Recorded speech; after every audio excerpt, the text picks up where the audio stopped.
I'm going to give you my straight-up analysis of last night's Democratic debate.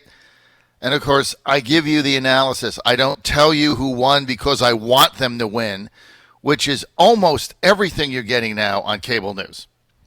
For instance, CNN is saying today what a big winner Cory Booker was. Cory Booker went nowhere last night, nor is he going anywhere. As soon as they dig into Newark, he's done. So you can forget Cory Booker. Fox is saying Tulsi Gabbard won. Tulsi Gabbard had some great moments last night, but none of it reflected back on her. When she had the opportunity to attack Joe Biden on the Iraq and Afghanistan war, she didn't do it. What she did do was go after Kamala Harris and go after her on her record as a prosecutor in California, defending Joe Biden. Tulsi Gabbard's play last night was very simple. Biden Gabbard.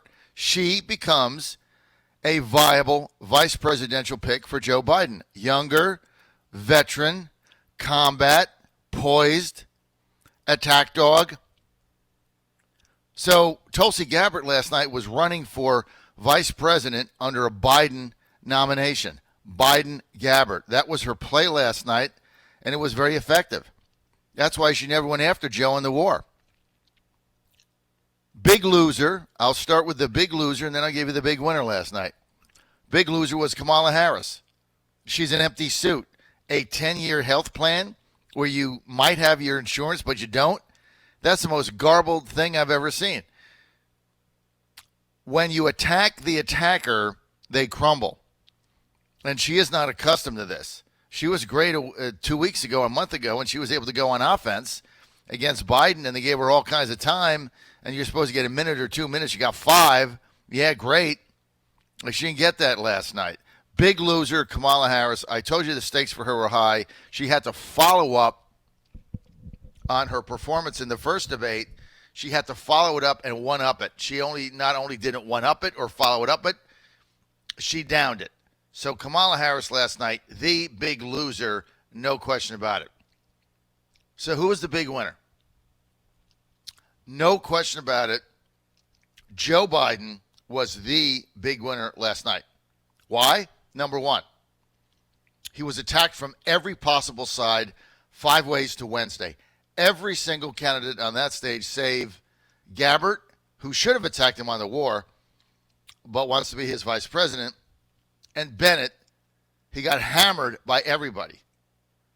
Nobody, though, landed a blow. Yeah, Cory Booker had a good line, and this one had a good line, and that one had a good line. Some about Kool-Aid and whatever. But nobody really landed a punch on him the way Kamala Harris did in the first debate. So Joe spent the entire night defending his record. And yes, he looked older. And yes, he's not the most dynamic candidate that ever walked the earth. And he's not waving his arms like Bernie Sanders. And he's not the liberal left-wing socialist that some of these other people are.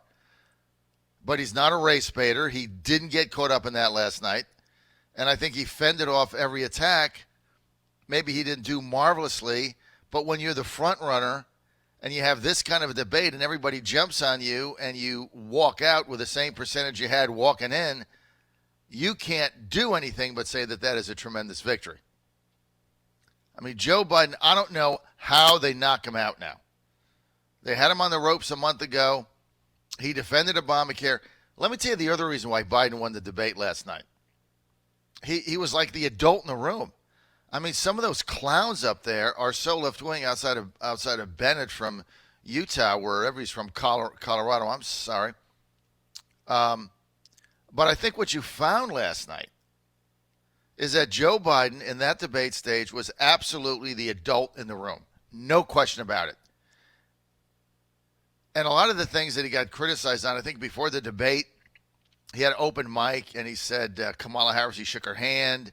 And he said, hey, go easy on me, kid. And that trended on Twitter as being sexist. Oh, give me a break. Stop. That backfired on Harris. Her supporters backfired on her. Oh, that's sexist. What? He's 35 years older than her. When you are 76 years old and you've been the vice president for 8 years, you have a certain right to tell somebody 40 years your junior, hey, go easy on me, kid. Now, maybe he did it to get in her head. I don't know. But to say that was sexist, give me a break. I mean, just stop. Okay? Stop. Guy's 78, and that's his style. He was defending the Obama policies. When you look at the Obama policies now, this is like incredible. And you compare it to the Democratic socialist in these debates, Obama looks like a moderate. I mean, they were calling him the deporter-in-chief. He deported people that were here illegally that didn't qualify for asylum. I mean, that's the job of the president. It's Biden was not only a little winner last night, because I think some people are saying, well, he survived. No, huge winner. Huge winner. You know what it reminded me of? Reagan-Mondale debate number 2. Remember the first debate? Reagan-Mondale in Louisville, Kentucky. You got to be a little bit old. That was in 1984. They had a debate, first debate. Mondale concerns about his age, and Jim Baker and them handlers threw him all kinds of facts and figures, and they said he has to be able to have a command of the facts. And Mondale, it was in Louisville, Kentucky. I was there for that because that's why I remember it. And Mondale kicked his butt. I mean, Reagan was horrible. There were questions about his age. Is he lucid? He was like, he had all these facts garbled. They put all this stuff in his head. They tried to make him something he was not. And he was horrible. Second debate, Reagan gets up. Everybody's now questioning if he is competent, if his age is catching up to him. And he had that great line where he said, I don't think age should be a part of this choice or debate. And I am not going to exploit the relative youthfulness and inexperience of my opponent. And that was the end of the election. Mondale won one state. This was like that for Biden. Biden didn't have that moment because that's not his style, like the Gipper did. But what Biden had last night is Biden survived the attacks in the debate where everybody was looking for him to falter again. What you also saw last night is that if Joe Biden is the nominee, he's going to be tough because he is going to run on the Obama record. And the Obama record is not liberal, left-wing whack jobbery. I mean, Obamacare is popular. That's why the Democrats won back the House in 2018. It's popular. People like it now. They didn't. Now they do. So, and he can articulate the Iran deal because he can say, look, maybe that was a better opportunity than we've got now. So you look at these candidates last night. A lot of people said Yang had a good night. Come on. I mean, stop. That's like telling me Marianne Williamson had a good night. Okay, so she's going to get 0.75% instead of half. Stop. There's only a couple of people here that are going to go to Milwaukee in a position to be the nominee of the Democratic Party in 2020. Andrew Yang's not one of them. Marianne Williams is not one of them. Cory Booker's not one of them. The other big loser last night, again, oh my God, get out of the race, was Kirsten Gillibrand. Get out of the race. Every question she starts with, the last question, I was listening to it in my car, on the car radio, coming up from Richmond last night to Washington. And so I didn't see her facial expression. But there was one question where, like she was, maybe it was towards the middle, she was like stumbling around for an answer.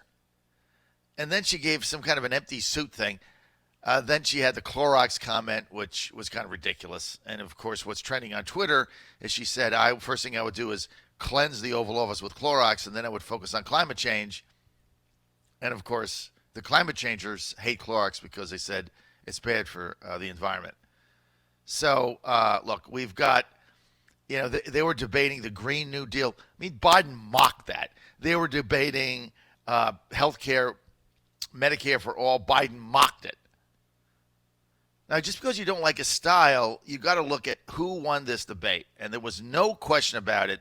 Joe Biden had a great night. Big losers. Gillibrand, she really needs to go. I mean, she really has no business being in this race. At least Cory Booker was fun. I don't think Gillibrand makes the next round of debates. I think she's out. Maybe Booker came up a little bit, but as soon as they start scrutinizing what he did in Newark and his record there, he's toast. So it's really now down to a handful of people. And in my estimation, the race is going to come down to Harris, Biden, and Sanders. And when they get to the Midwest, Harris isn't going to win a state. So Kamala Harris has got to break out in the South, and she's got to win South Carolina. I don't think she beats Biden in South Carolina. So a lot of people were telling me last time, like Pete Snyder and others, Biden will be out by Super Tuesday. I don't think so. Not after last night. I think Biden's in this for the long haul. I think he's going to play the long game. Gillibrand had one attempt to take Biden down. It blew up in her face. I mean, she really is pathetic. That is one pathetic candidate. What is she, senator from New York? That is, for somebody with her stature, she's a pathetic candidate. She's kind of ridiculous. And so she needs to go. Yang needs to go. He's going to give everybody $1,000. Isn't that what George McGovern was going to do? He won the District of Columbia in Massachusetts. And all this nonsense, it's fine for the first time. But when they get to the debates in September, most of these people are going to go by the wayside. Now, Tulsi Gabbard had a great night in attacking Kamala Harris. She never followed up on it. And she had the opportunity to attack Biden on the war, and she passed. She punted. That to me told me right there, Tulsi Gabbard is running for vice president in a Biden administration, in a Biden nominee situation. Because she wouldn't attack Joe. She went after his nemesis, Harris. So they become friends. And if you think about a Biden-Gabbard ticket, it's pretty good. In fact, of all the people up there, it's probably the best choice that he could have, and she's figured that out. This is a smart lady. So she's figured out, I'm not going to be the nominee. I have zero shot. But what I can do is be a legitimate contender for vice president. How do I do that?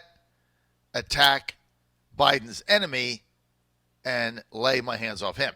Because what we all expected her to do last night was to clobber Biden on the war, Iraq and Afghanistan, of which she served and opposed after she was there and saw what was going on. And he voted for it. And she could have hammered him on that. She had an opportunity. She had a wide open lane. I mean, I forget exactly where they were in the debate, but there was a hanging curveball that came right to her. She could have blasted Biden on the war, and she didn't do it. Why? Calculated. See, I'm going to give you the analysis that nobody else will. Turn on Fox today. It's all gibberish. Right? Because they're giving you the analysis they want. I'm giving you the true analysis. At the end of the day, this nomination is going to come down to Biden, Sanders. Those are going to be the two left standing going to Milwaukee. And the problem with knocking Biden out now is he's going to be accumulating delegates because of his performance last night. It kind of erased all these fears. He was too old. He can't win. Get out. And he looked like the adult in the room. I mean, if you really are a Democrat and you really want to defeat Trump, think about this. Now, I'm not talking about the crazies who have taken over the party and Twitter and the social media and the squad and the AOCs and the nutbags running around. I'm talking about a regular liberal. A regular liberal. If you're listening to me right now and you're a regular sane liberal. You're not nuts. A Warner, a Kane, a sane liberal. Not like crazies we've got running around the State House like the guy that did the protest with the signs against Trump, and not Lee Carter, who's a communist, and Manassas, not some of the crackpots that have gotten elected, but, regular liberal Democrats. Janet Howell, David Marston, Dick Sazar. These are guys in Virginia. Just regular peeps. I mean, they're looking at this last night, and they're saying to themselves, oh, my God, there's only one person who even has a Chinaman's chance in heck of taking on Trump, and that's Joe Biden. And for all his problems, Any of these other people are dead ring losers. And the alternative to that is going to be Bernie Sanders, because he's going to vanquish Elizabeth Warren, who I thought was the big loser a night ago, 2 nights ago. Big loser. So that's, I think, Biden again. Again, Joe Biden, big winner last night. No question about it. 2 huge losers. Kamala Harris and Kirsten Gillibrand, who is becoming kind of a comedy act now. Really doesn't belong on the stage. And at the end, I got embarrassed for her because she seems like a nice lady, and she's a mom. She's got, she had a baby while she was in Congress. I mean, she seems like a nice lady, but I don't know. She was jabbering something about women don't get, something about Biden said, they should take care of their families or something 50 years ago. It just go away.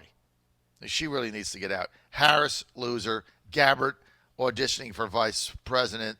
Everybody else, non-entity. Cory Booker's going nowhere. Michael Bennett's going nowhere. He's way out of step with his party now. So he's going nowhere. And, of course, Yang and the others don't have a prayer.